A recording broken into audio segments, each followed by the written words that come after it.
So it's July 2nd. We decided to check out a high elevation lake, see if there's any cronies still popping. When we got here, we noticed there's some adult sedge skittering across the water. And if you just heard that, that's a fish that just took one off the top. So we're anchored up here with the wind, tied on my 53 Buick. This is a pupa version of the sedge. We're going to see if they'll take it underneath the water. And let's see what happens.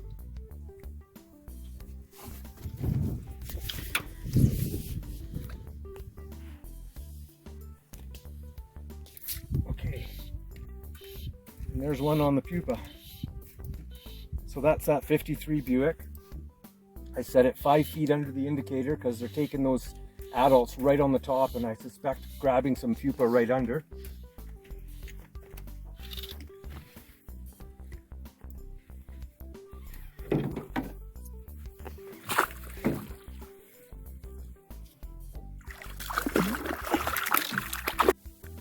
And there's that lovely 53 Buick. Okay, let's see if we can repeat that.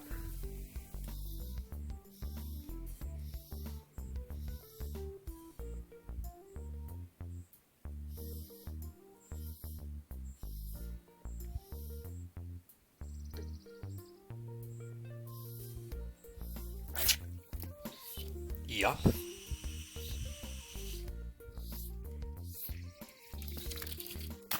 Oh. Between the 53 Buick and the Kamloops Caddis pupa, you don't need another Caddis pupa pattern, period. Okay, so we've been fishing the 53 Buick. That's a Caddis pupa pattern. They've been taking it well. Sampled one fish, pulled an adult out of it. There's lots of adults skittering on the water. You can visibly see them taking it. So we're going to put on this is our Mikulak sedge pattern. This one with the chartreuse body. And we'll see how they like that. Here's that adult caddis sample that I was talking about. And for the fly, I keep saying Mikulak sedge, and it is a variant on the Mikulak sedge, but the fly that I'm using, the fly that we tie, is a variant called the mixstraggle sedge.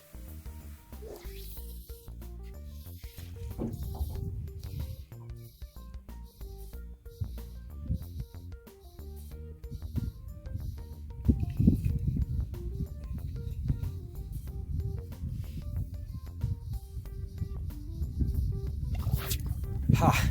They like that mixstraggle dry too. The mixstraggle sedge is the only traveler sedge pattern we even use now. Super effective. Well, that was fun. Hope you guys got a bit out of this. Tight lines, and we'll see you next time.